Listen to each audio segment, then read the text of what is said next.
todos aqueles que a gente não teve oportunidade de cumprimentar, agradecendo esta casa por oferecer essa oportunidade para a gente estar aqui falando os ensinamentos de Jesus. Então hoje a gente trouxe para a nossa reflexão o tema caridade. E antes da gente começar a falar sobre caridade, vamos refletir um pouquinho. Cada um pensa e responde para si: o que é caridade? A maioria de nós já pensa e diz que é ajudar os nossos semelhantes, ajudar o nosso próximo. Está correto quem pensou assim. Só que caridade é muito mais amplo do que só ajudar os nossos semelhantes. E a gente buscou no Evangelho, no capítulo 15, fora da caridade não há salvação. Essa é a bandeira que Allan Kardec coloca para nós, a bandeira da doutrina espírita. Então nós pensamos o que é caridade.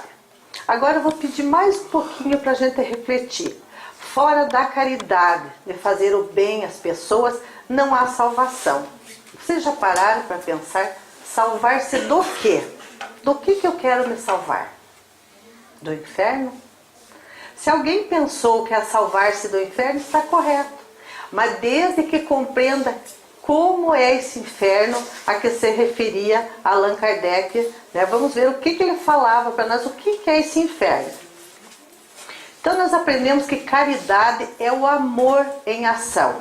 E a gente buscou no dicionário para ver a palavra salvação e diz que é tirar ou livrar-se do perigo, salvar das penas do inferno. Mas Allan Kardec não se referia a essa salvação às penas eternas, porque nós sabemos que sofrimentos eternos não existem, tudo é passageiro. E salvação, que Allan Kardec se referia, é a consciência tranquila, a paz, a serenidade, o bem-estar. Então isso é a salvação, fazer o bem para a gente sentir essas coisas, ter paz, ter serenidade. O que é o inferno? Inferno é sinônimo então de sofrimento. E céu é sinônimo de alegria, de bem-estar. É um estado de consciência.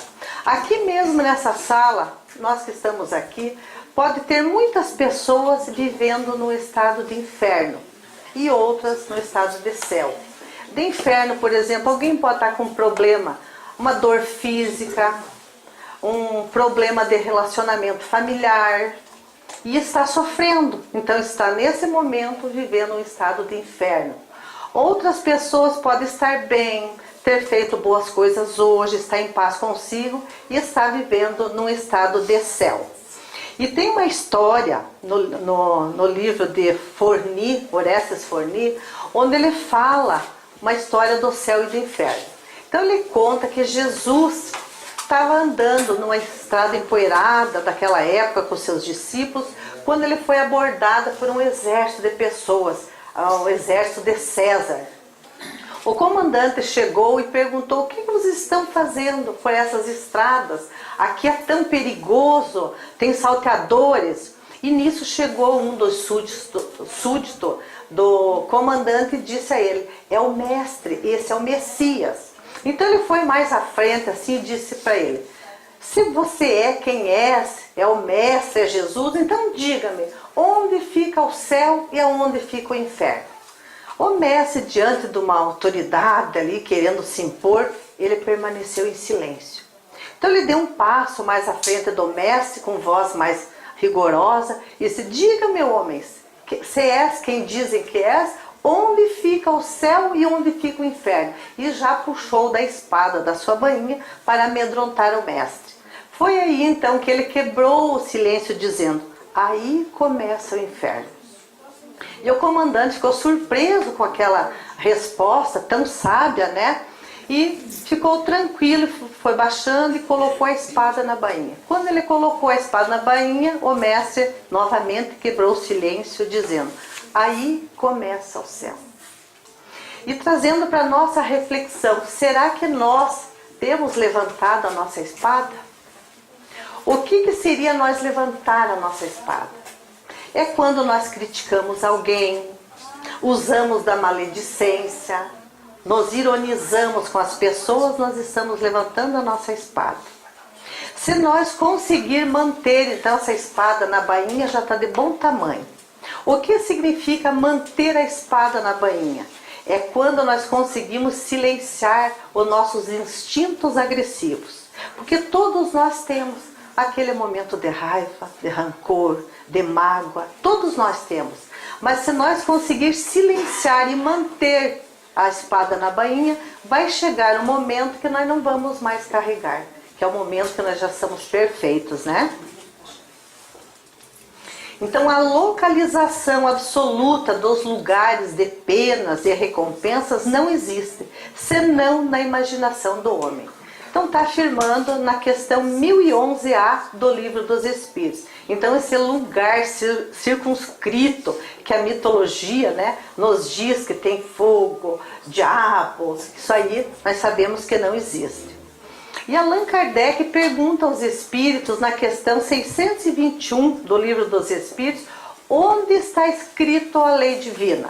E os espíritos respondem, na consciência. E no livro Razões para uma Vida Melhor, o autor coloca, se as leis divinas estão escritas então na nossa consciência, é nesse exato local que está o nosso céu e o nosso inferno.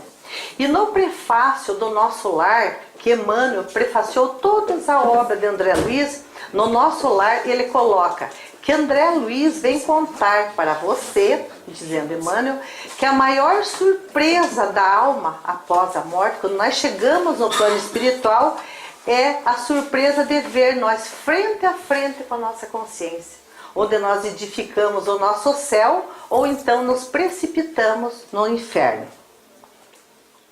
E na questão 886, Allan Kardec pergunta, qual é o verdadeiro sentido da palavra caridade como entendia Jesus? E é o famoso BIP, é benevolência para com todos, indulgência para com imperfeições alheias e o perdão das ofensas. O que é ser benevolente? É ter boa vontade com as pessoas, bem querer, né? E ser indulgente com as imperfeições, não ficar olhando as imperfeições, ser leve, né? E ser rigoroso com as nossas imperfeições. E claro, o perdão das ofensas. E Jesus não põe a caridade como uma das condições da salvação, e sim a condição única.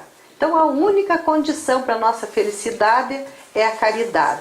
Por que ele coloca como a única? Porque da caridade vem todas as outras. Nós adquirindo ser uma pessoa caridosa, a gente vai ser uma pessoa doce, vai ter compreensão, tolerância. Então vem todas as outras. E Bezerra escreveu esse livro para nós. Porque a maioria das pessoas, a maioria de nós que temos o conhecimento do potencial de Dr. Bezerra de Menezes, que foi o médico dos pobres, nós recorremos muito a ele com nossos pedidos de doença, de todo sofrimento, nós pedimos a ele. Então, como ele selecionasse os pedidos mais feitos pela humanidade, então mandou, eu vou mandar para vocês o recado. Desses 90 recados que Bezerra manda para nós, 80, direto ou indiretamente, ele fala da caridade. Eu coloquei ali que Dr. Bezerra desencarnou em 11 de abril de 1900 para a gente fazer uma comparação. Às vezes a gente pergunta, que época que viveu Bezerra de Menezes? Então ele desencarnou em 1900, 10 anos antes do nascimento de Chico Xavier. Chico Xavier nasceu em 2 de abril de 1910, só para a gente ter na mente, né, guardar então essas datas. Então vamos ver um desses recados do Dr. Bezerra para nós. Ele diz, libertação do sofrimento. Somente o amor tem o poder de nos libertar do sofrimento. Um pedaço de pão a quem passa fome na rua pode ser a porta que se abre aos canais da providência divina, atenuando as nossas dores. Jamais nos esqueçamos, filhos, das palavras libertadoras do apóstolo Pedro. A caridade cobrirá a multidão de pecados. Então, tá aí, eu sempre gosto de colocar na minha exposição essa passagem de Pedro que diz, fora do amor, fora da caridade, né? ou a caridade cobrirá a multidão de pecados. Então nós não precisamos sofrer para quitar nossos débitos. Porque todos nós que estamos aqui, se estamos nessa condição, reencarnado nesse momento, nós somos devedores. E as pessoas, a maioria, tem uma conta no banco. Para que tem essa conta? Elas vão fazendo depósito, às vezes vem o salário depositado nessa conta. Para quê? Para pagar as contas quando vencem. Telefone, água, luz. Mas independente, todos nós aqui temos uma conta corrente da vida. E nós precisamos fazer nossos depósitos nessa conta. Porque a hora que as leis divinas nos procurarem para o acerto de contas, e nós tiver esses depósitos, acumulado esses depósitos, a moeda do bem, nós vamos ter como pagar nossas dívidas. Se nós não tiver feito esses depósitos, não vamos ter outra alternativa, senão o sofrimento.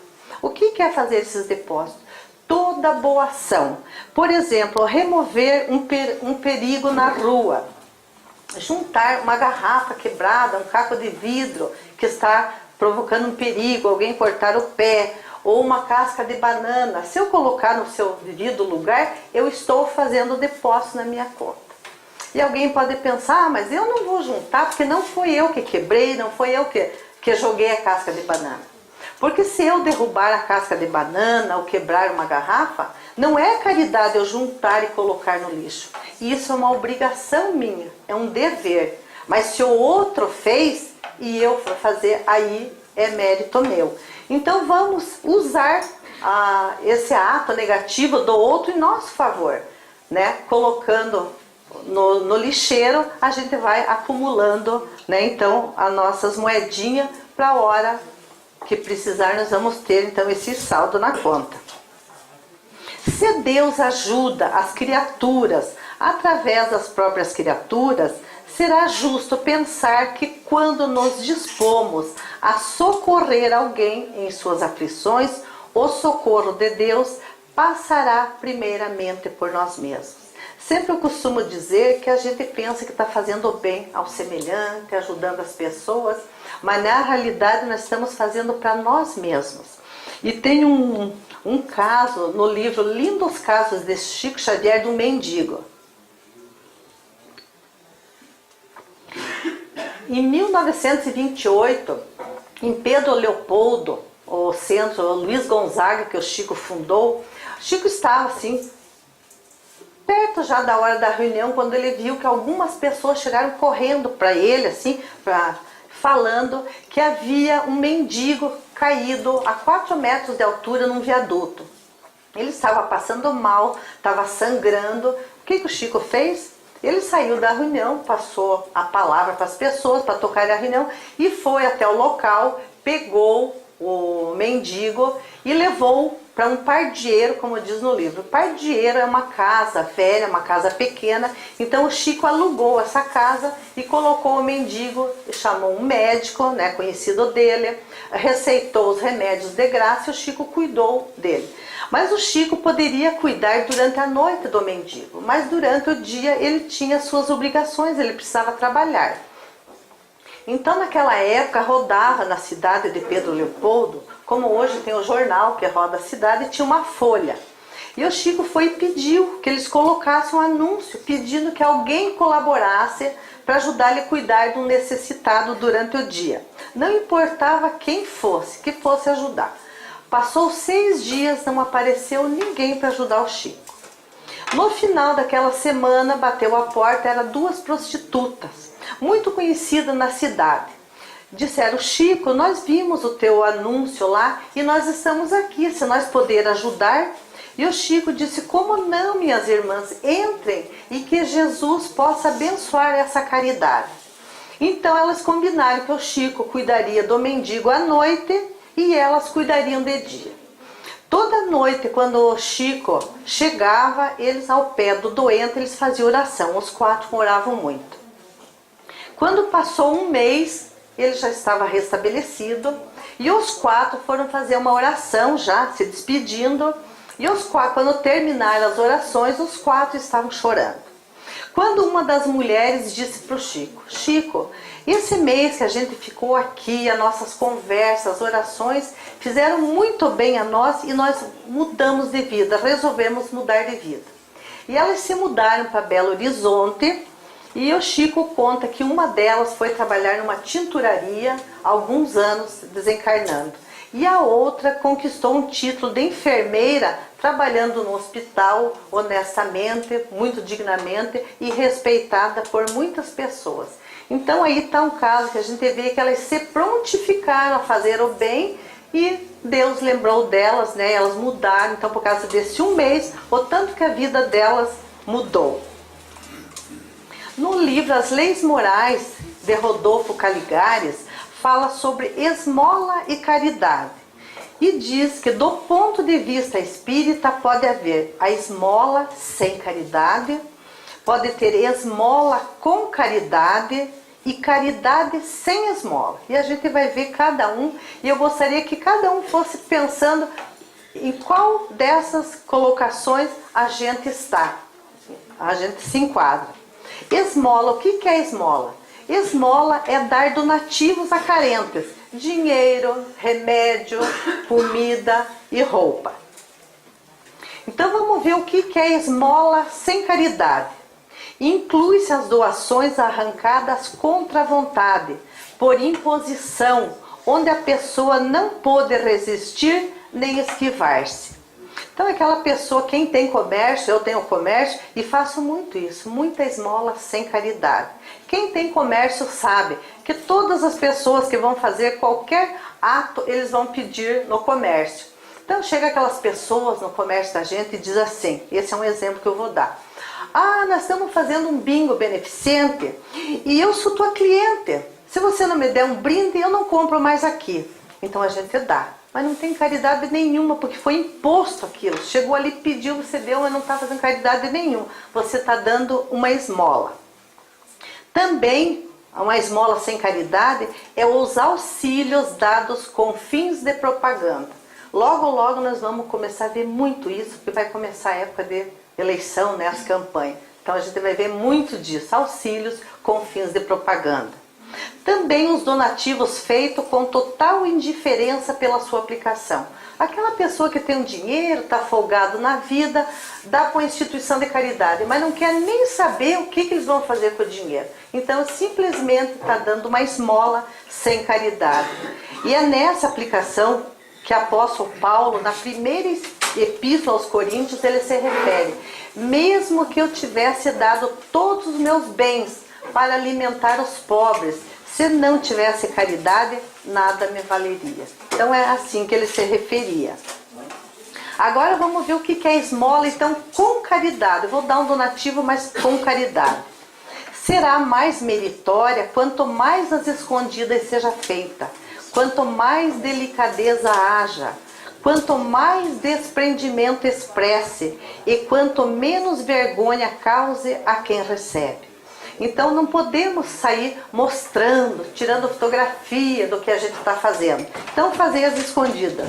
Delicadeza, eu tenho que ter delicadeza no fazer. De repente alguém pega e diz assim: ah, estão precisando de uma cesta básica lá. Eu chegar e dizer assim: olha, eu soube que vocês estão passando fome aqui, eu vim trazer comida.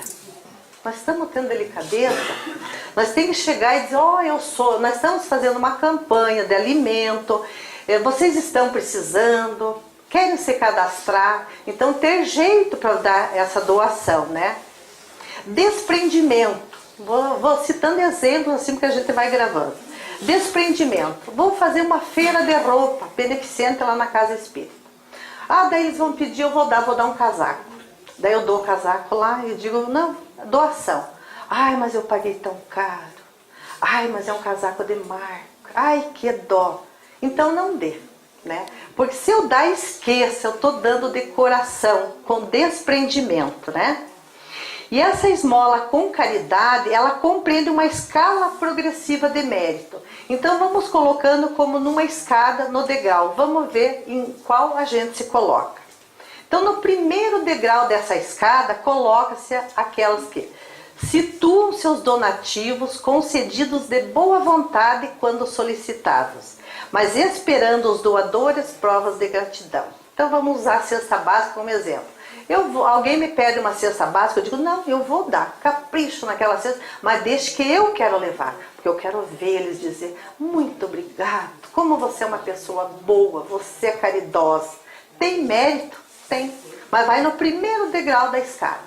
Vamos ver já que vai no segundo degrau. É os donativos também concedidos de boa vontade, não querem e não contam com a gratidão dos homens, mas têm como certo tornar-se merecedores do paraíso por causa deles. E aqui eu confesso para vocês, sem vergonha nenhuma, que eu me enquadrei nesse. Por quê? Porque a gente na casa espírita, a gente sabe que a gente tem que fazer o bem, e muito de nós faz isso trocando por uma estada no nosso lar. Ah, se eu ser uma pessoa boa, fazer a caridade, eu quero ir para uma colônia boa. É uma troca, é uma negociação ou não é? E eu pergunto, está errado? E eu fiquei feliz quando eu descobri que não é errado. Porque mesmo por troca e interesse tem valor. E tem no livro Nosso Lar, para mim que é no capítulo 14, que fala André Luiz conversando com Clarencio, que é o ministro do auxílio, e André Luiz pede que ele queria trabalhar como médico, porque ele era médico na Terra e queria trabalhar. E Clarencio diz para ele, não, André, você não pode ainda, você pode se candidatar como aprendiz, porque olhando a tua ficha lá, suas notas não eram tão boas, e você ainda não tem condições, mas você, durante os 15 anos que você exerceu a medicina na Terra, eu vi na tua ficha, que você receitou 6 mil para 6 mil pessoas de graça. Sendo que a maioria foi por interesse e troca.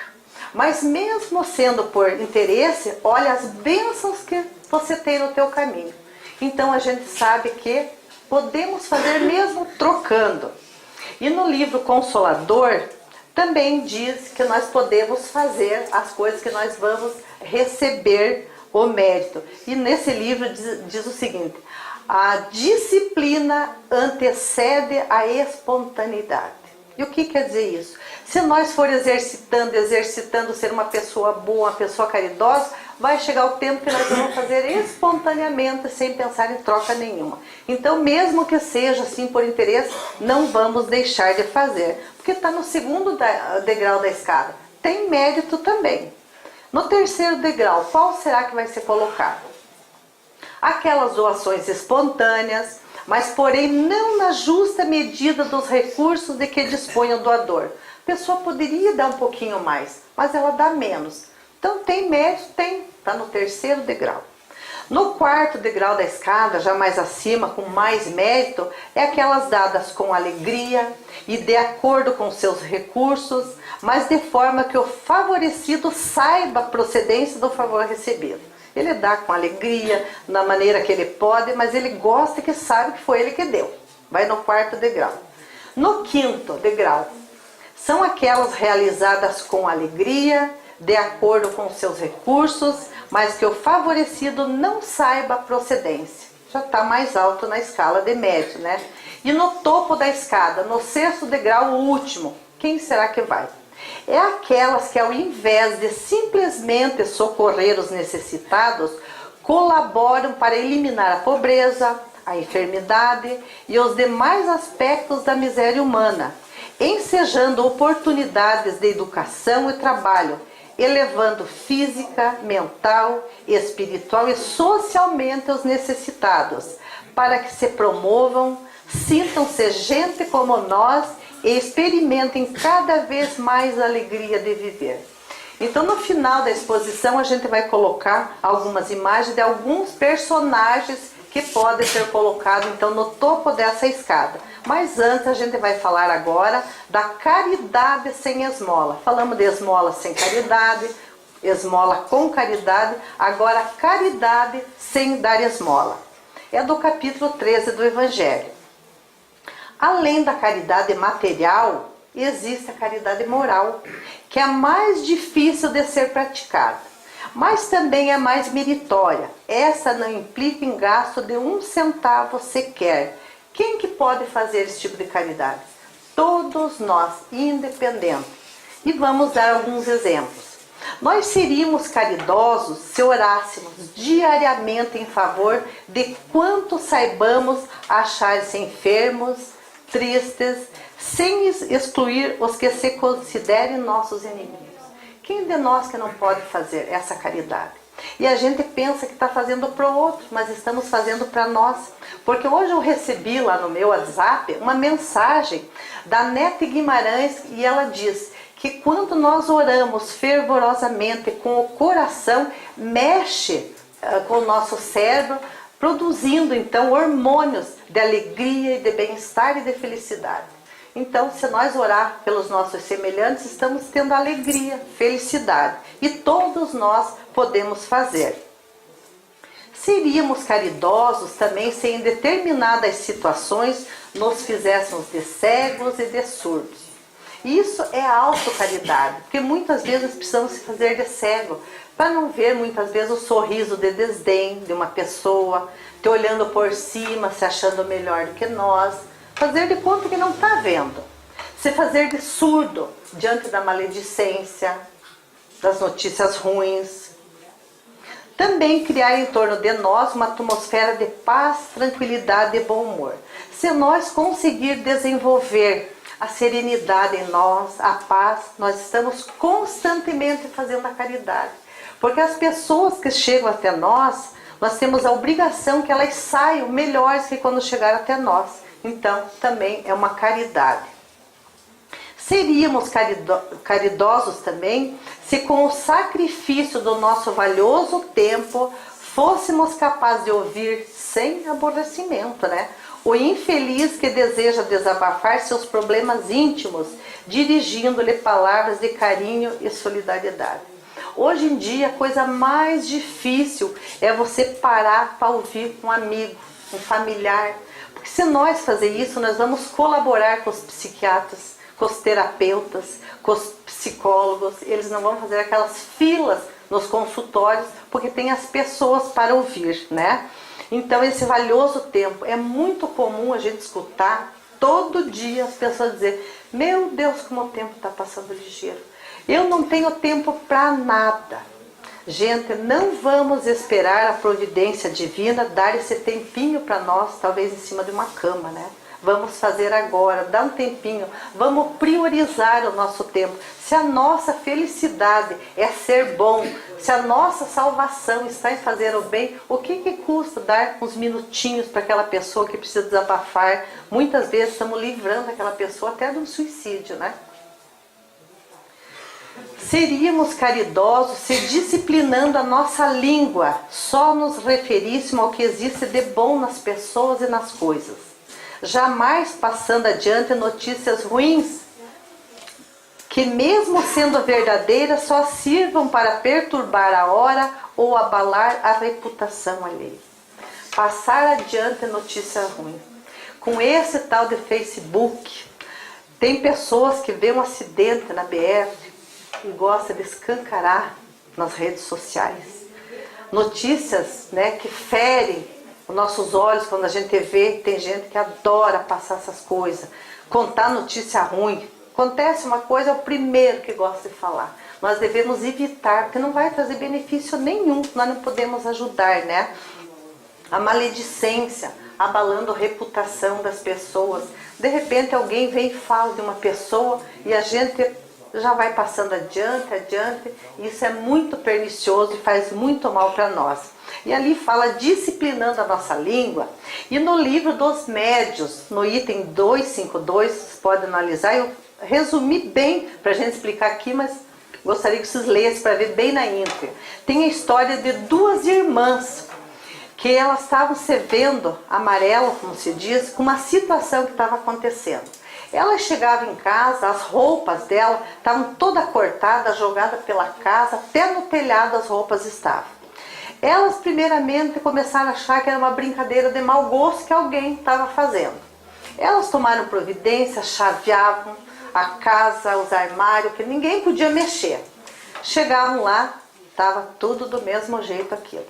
Daí elas viram, alguém falou para elas que não, que era alguma coisa anormal, era alguma coisa, né, do outro mundo, e aconselharam que procurasse uma casa espírita.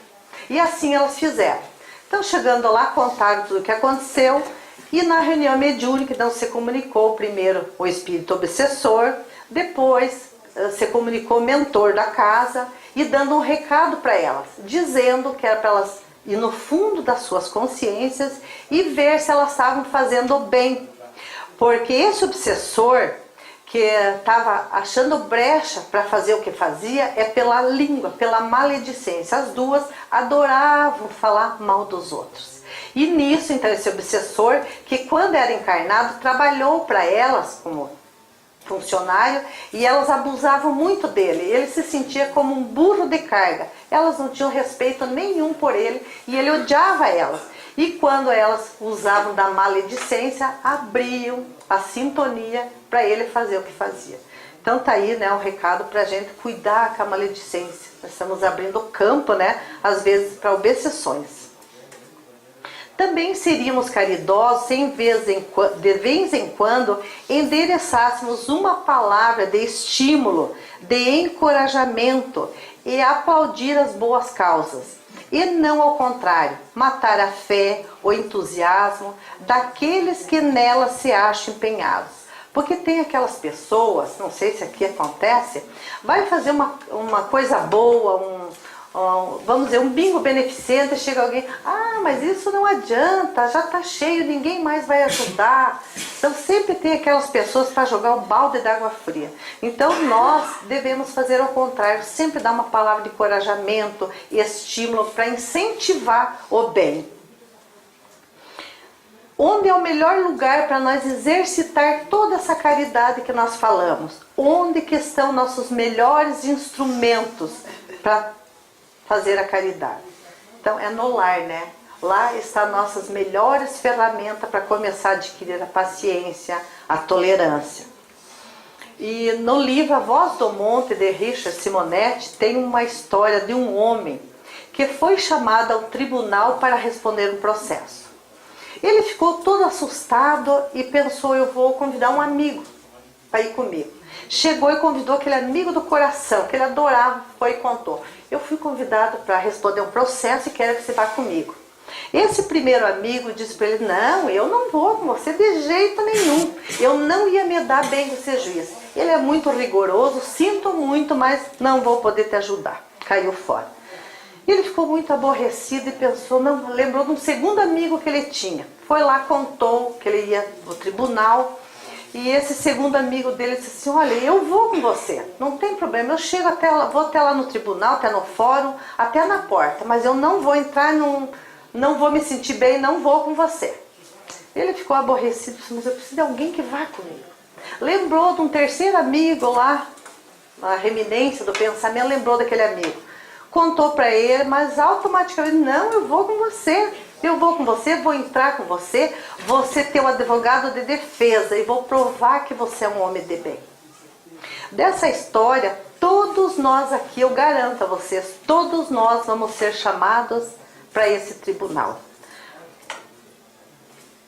O que seria esse tribunal que todos nós vamos ser chamados? A morte. Quem que seria o juiz, então, que fala na história? A nossa consciência. O que seria esse processo que nós vamos responder? É a avaliação da nossa condição no plano espiritual conforme o que fizemos da nossa vida. E quem será aquele primeiro amigo que caiu fora e não quis nem saber? Os bens materiais. São muito úteis para nós aqui na Terra, mas não valem nada no mundo espiritual. Daí teve aquele segundo amigo que teve boa vontade de ir com ele até na porta do tribunal. Quem que seria esse segundo amigo? Os familiares. Quando nós desencarnar, os nossos familiares vão conosco, vão lá na capela, vão velar, vão até o cemitério e voltam para casa. Eles não vão poder seguir conosco, né, para ajudar, ser nosso advogado de defesa. Mas teve aquele terceiro que disse que ia com ele, ia ser o advogado de defesa. Quem seria então esse terceiro amigo? As boas ações. Então tá aí para a gente saber que não tem, né, afirmando aquilo que fora da caridade não há salvação. E quem diz para nós? Allan Kardec, Bezerra de Menezes. A gente vai duvidar desses caras, de Jesus? De maneira nenhuma, né? Como eu falei que no 6º degrau da escada, no topo, iria aquelas pessoas que fazem o bem de toda a sua alma, uma delas é Divaldo Pereira Franco. Divaldo Pereira Franco tem a Mansão do Caminho em Salvador, um bairro, né, carente, Pau da Lima, tem 8.000 metros quadrados, tem mais ou menos 52 edificações entre padaria, gráfica, as casas lares, as creches, as escolas. Na Mansão do Caminho já passou mais de 35.000 crianças. Hoje ele atende em média 3.000 crianças. Tem as casas lares, que mostra ali, são as casas, que fica uma mulher e algumas crianças, 6, 7 crianças, até uma idade que elas possam ser, né, conduzidas. Então, e ele educou 600 filhos, como ele mesmo diz. 600 filhos ele educou, né? E desses 600, a maioria já são emancipados, casados, e muitos deles ajudam na Mansão do Caminho. O Divaldo, com quase 90 anos, viaja pelo Brasil e o mundo, levando a palavra consoladora da doutrina espírita. Então esse merece estar no 6º degrau, né? O Gigante Deitado. Esse aqui é um livro que todos deveriam ler e conhecer a história de Jerônimo Mendonça. Ele, aos 15 anos, foi com uma cadeira de roda e no final da vida ele estava numa cama que foi feita para ele, nesse formato, e ele viajava fazendo palestras. A gente teve oportunidade de assistir a última palestra dele encarnado em Mafra. A gente foi, logo ele desencarnou com 50 anos. Então ele era amigo de Chico Xavier, ajudava nas obras sociais, e ele fundou o Lar Espírita Pouso do Amanhecer. Tem muitas crianças, tem creche e escolas também. O Lar Espírita Pouso do Amanhecer, quem ajudou na construção foi Roberto Carlos. Roberto Carlos tinha muita afinidade com Jerônimo Mendonça, e não muito tempo atrás o Roberto Carlos fez um show dando toda a arrecadação para manter esse Lar Espírita Pouso do Amanhecer. Essa aqui tem que tirar o chapéu. Alguém já ouviu falar da Dona Aparecida Conceição Ferreira? Conhecida como a Vó Cida. Ela trabalhava como faxineira na Santa Casa em Uberaba.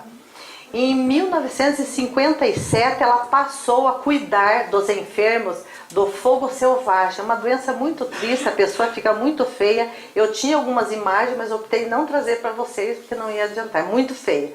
Então as pessoas têm como queimadura de 3º grau. Então ela passou nessa época a cuidar numa sala de isolamento desses doentes. Naquela época tinha muito preconceito, não tinha condições de tratamento, e eles começaram a dar alta para esses doentes sem terem condições. O que a Vó Cida fez? Levou 12 doentes que ganharam alta para sua casa. Chegando lá, a família ficou apavorada e deram ultimato para ela. A senhora vai ter que escolher ou a família ou os doentes. E sabe o que ela respondeu? Neste momento, quem está precisando de cuidado são os doentes. E passou a cuidar dos doentes. Ela foi presa, ela saía pedir esmola na rua para construir o Hospital do Fogo Selvagem como ela construiu. Chegou uma época quando as pessoas, muito malvadas, começaram a falar e denegrir a sua imagem, dizendo que ela estava desviando dinheiro da construção do hospital para uso próprio. E ela estava um dia muito triste com isso e foi chorosa para o Chico Xavier contar. Dizer, Chico, eu estou muito desanimada, acho que eu vou largar a mão de tudo. E contou que estava falando, Deus, Chico deu risada e disse, não ligue para isso, porque se você parar, eles vão dizer que você já roubou o suficiente. Então continue. E assim ela fez, continuou trabalhando, e ela desencarnou não faz muito tempo. Em 2009 ela desencarnou. Logo após o seu desencarne, Divaldo Pereira Franco afirmou, e se Divaldo Pereira Franco, com toda a sua mediunidade, afirmou, ele viu que quando ela desencarnou, ela chegou no plano espiritual, cortejada por uma multidão de pessoas aplaudindo e cantando para ela, e quem estava à frente dessa multidão era o Chico Xavier recebendo ela. Então vale ou não vale a pena fazer o bem? Daí temos o nosso querido Chico Xavier, que creio que todos sabem da obra, da grandiosidade. Ele era tido como apóstolo da caridade. Vivia a sua vida inteira foi em função dos necessitados e fazer o bem ao próximo. Ali o refeitório Amigos Anônimos de Chico Xavier, e bem embaixo está ali: fora da caridade não há salvação, né? Então está aí o Chico Xavier como nosso exemplo também. E a gente pode pensar: nossa, mas Divaldo Pereira Franco, a avó Cida, Chico Xavier, mas nós não vamos fazer isso. Claro que talvez nós não chegue a fazer o que eles fizeram, mas é nesses vultos que nós devemos se espelhar para começar a sair do nosso comodismo, né? E fazer o bem. Lembrando que fora da caridade não há salvação. Então vamos arregaçar as mangas e fazer o bem, porque vale a pena. Eu agradeço a atenção de todos.